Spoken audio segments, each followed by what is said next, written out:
som en jord. Lomtejle, tralalalala. For den har ej været vasket af siden i fjor. Til den, ja, til den, ja, til den.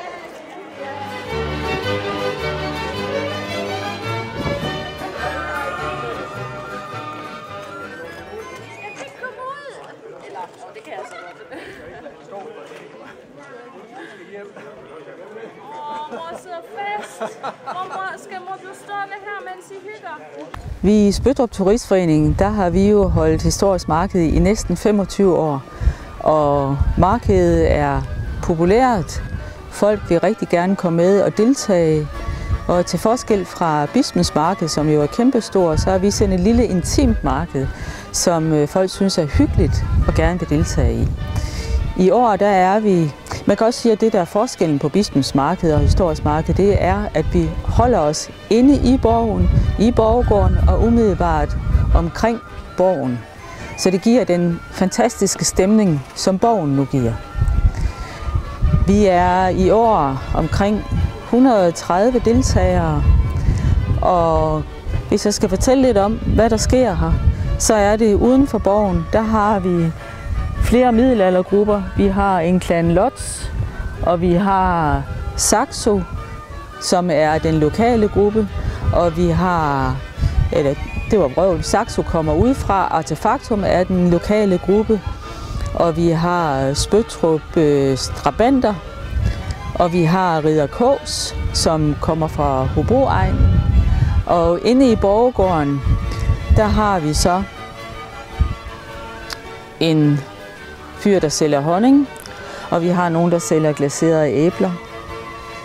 Vi har mig selv, som sidder og laver middelalderkeramik, og vi har en lokal blomster og krydderurter, og vi har gamle æblesorter, vi har træmænd, og vi har suppelavere, og vi har en lokal bager, som kommer med middelalderbrød.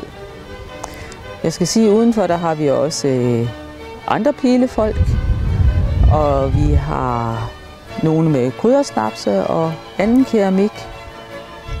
Og vi har folk, der farver garn. Vi har smeden, der står og hamrer på sin esse.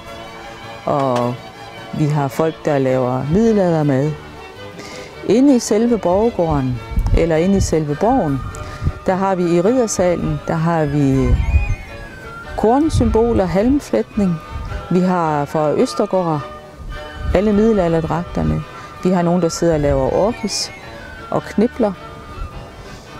Og oppe i bispesalen, der har vi folk, der sidder med håndten og karter. Og vi har en hornmand, og vi har et par middelaldergrupper, og vi har vores lokale pileflættere. Så har vi tableauer nede i køkkenet, hvor man kan se, hvordan man havde køkken i sin tid. Vi har dækket middelalderbord med store knogler og grønt og hvad man ellers spiste på den gang. Udover de middelaldergrupper, som er her, og de levendegørere og staderholdere, så har vi jo et program med decideret underholdning. Vi har en falconer, der kommer op fra Aalborg-området, der kommer med sin falk og giver flotte opvisninger. Nu er falken i luften. Læg mærke til sammenknytningen mellem falk og falconer.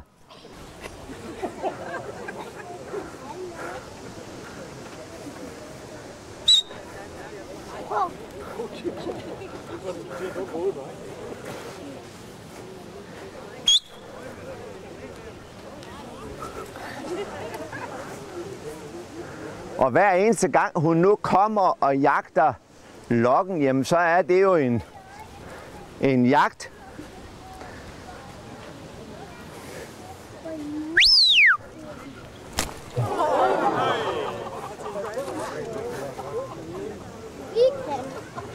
Kan jeg vide, hvad hun nåede at tage med? Det var hovedet, hun smed der. Ja. Ja, og det er en måde, de også gør i naturen. Det er simpelthen at lige til at rive hovedet af. Det plejer man at dø af.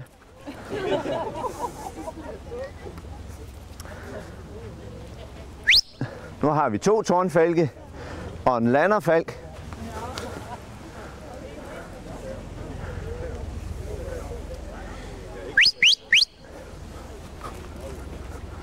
Men vi skal jo nærmest se efter, om ikke vi kan få hende tilbage.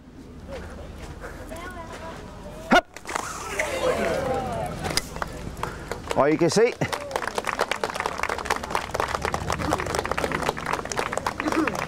tak skal I have. Og det er hele overlevelsen i naturen, det er altså at holde godt fast. Vi har en gøjler, der laver optræden med sjov og spas og ild i borggården.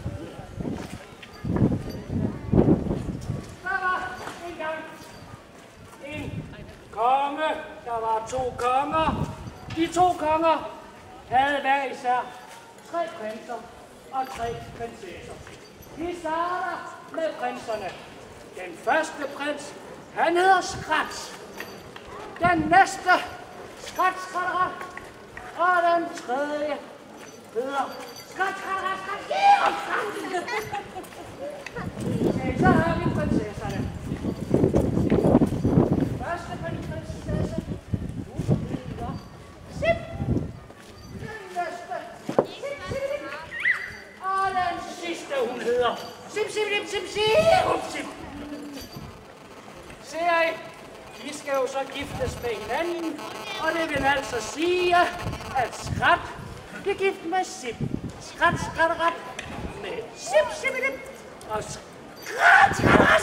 Og Skrat bliver gift med Sip. Og de lever lykkeligt til deres dages ende.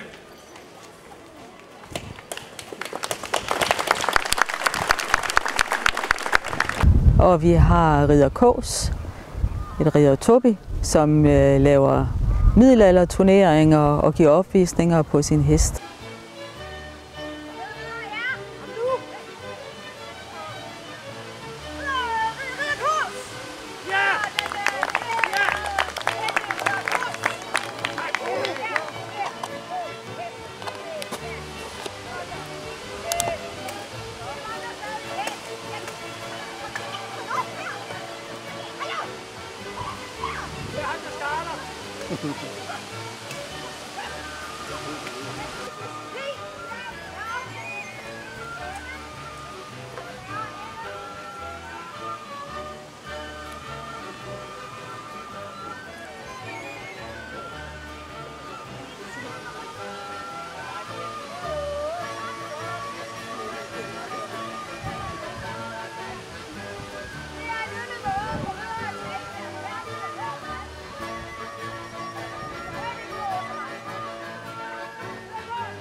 Vi går i gang med at forberede det allerede i januar-februar måned og kontakter alle de grupper, der skal være med, og alle levendegørende. Og så har vi et kanon godt samarbejde med Spøttrups venner, Spøttrup-Borgs venner og med Borgen og Borgens personale.